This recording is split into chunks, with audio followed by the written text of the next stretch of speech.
जय श्री कृष्ण। सिंह राशि और सिंह लग्न, राहु केतु केंद्र में चल रहे हैं। आपकी स्ट्रेंथ दे रखी है, आपके चार्ट को मजबूती दे रखी है राहु केतु ने। दोनों एनर्जी नोट्स जहां जिस राशि पे चलते हैं वो राशि एक्टिव हो जाती है, अग्रेसिव हो जाती है। दूसरा, सूर्य आपके जो वर्गोत्तम में चल रहे हैं पूरे पिछले वीक से 29 तारीख के बाद से सूर्य आपके लॉर्ड हुए, लग्न के राशि के लॉर्ड हुए, तो इन्होंने आपको एक्सट्रोवर्ट बना दिया। मिलना जुलना, लोक व्यवहार के अंदर ये सारी चीजें काफी हो रही हैं। आप रिकॉग्निशन ले रहे हैं, आपको मान सम्मान प्रतिष्ठा मिल रही है। मंगल आपके भाग्य में बैठे हुए हैं, चतुर्थ भाव पे दृष्ट है। ये थोड़ा शुक्र के नक्षत्र में, भरणी नक्षत्र में जाके विम्सिकल हैं, तो अभी पिछले दिनों से विम्सिकल मोड चल रहा है। और आपके जो प्रोफेशनल पार्ट के ऊपर देखा जाए तो शुक्र आपके बुध के साथ है। वैसे प्लीजेंट है, ऐसी कोई बात नहीं है, अच्छा है, गुरु ने उसे संभाला हुआ है। एक्सप्लोरिंग है, बच्चों को लेके, संतान पक्ष को लेके पिछले साल के अंदर बहुत सारे चेंजेस आए हैं, कुछ बड़े निर्णय लिए गए हैं, बच्चों के एडमिशन हो गए, शादी ब्याह हो गए, वगैरह वगैरह फायदेमंद चीजें हुई हैं।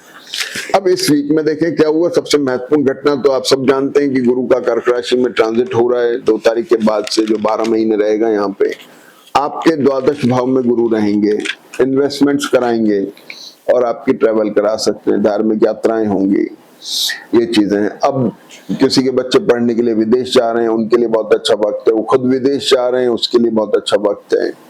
माइंड आपका जो कंजर्वेटिव था, थोड़ा सा ओपन माइंड आप होकर के बड़े निर्णय ले पा रहे हैं। लाइबिलिटीज का निश्चित तौर पे अपने को ध्यान रखना पड़ेगा। और मैरिटल और बिजनेस रिलेशनशिप थोड़े अच्छे मोड में जा रहे हैं, स्टेबल, लेकिन अपने को चौकस रहना पड़ेगा कि चीजें हाथ से ना निकले, बैलेंस में रहें, हेल्थ उसका ध्यान रखना है। तो मोटी बात यह है कि सबसे पहले वीक की शुरुआत हुई वृश्चिक के चंद्रमा से।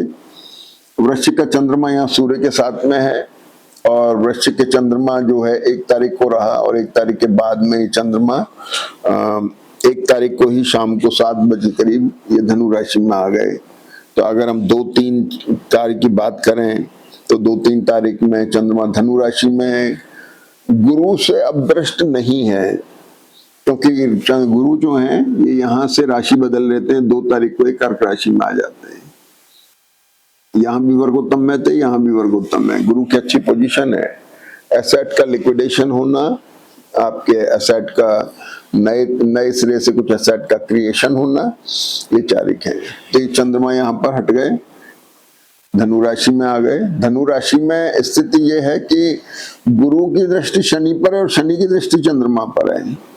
ये रिडिफाइनिंग मोड में है, दोबारा से पुनर्विचार चल रहा है इन्वेस्टमेंट्स को लेके, अपने एक्सपेंडिचर्स को लेकर के, इन पर पुनर्विचार। दूसरा, बिजनेस प्रोफेशन, इनको लेकर के भी पुनर्विचार चल रहा है। जो एक्सप्लोरिंग है, बेटर है, तो चेंजेस आ सकते हैं वर्क प्रोफाइल के अंदर, चाहे बिजनेस हो चाहे नौकरी हो, लेकिन बेटर है।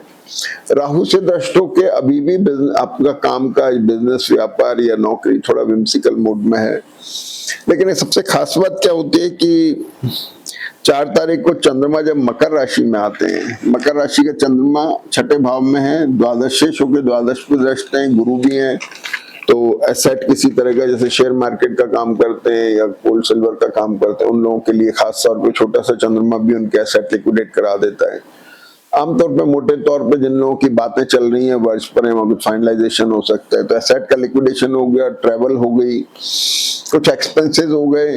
सूर्य और गुरु और चंद्रमा ये नक्षत्र जब बदलेंगे तो कॉर्पोरेट और गवर्नमेंट सेक्टर के लिए बहुत अच्छे जाएंगे।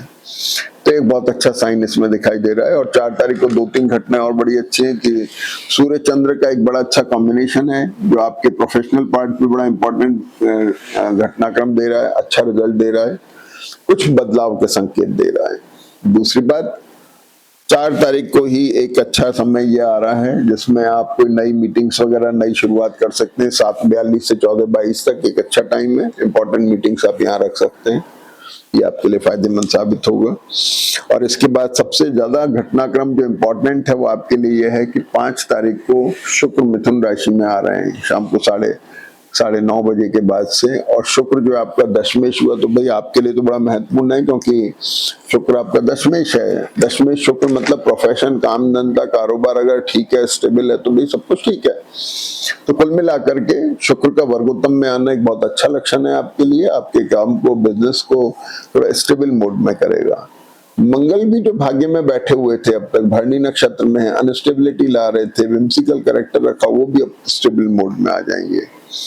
तो ऐसे करके अगर देखा जाए तो शुक्र का वर्गोत्तम में जाना एक बहुत अच्छा साइन है।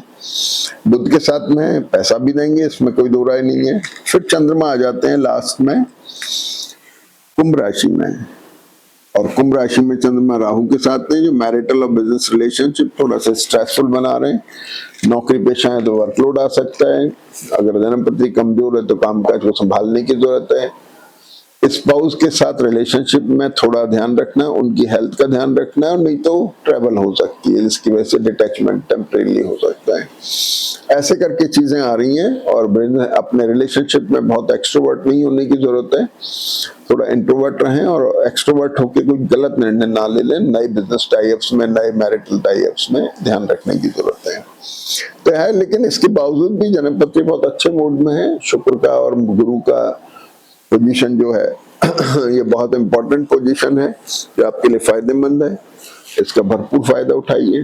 जय श्री कृष्ण।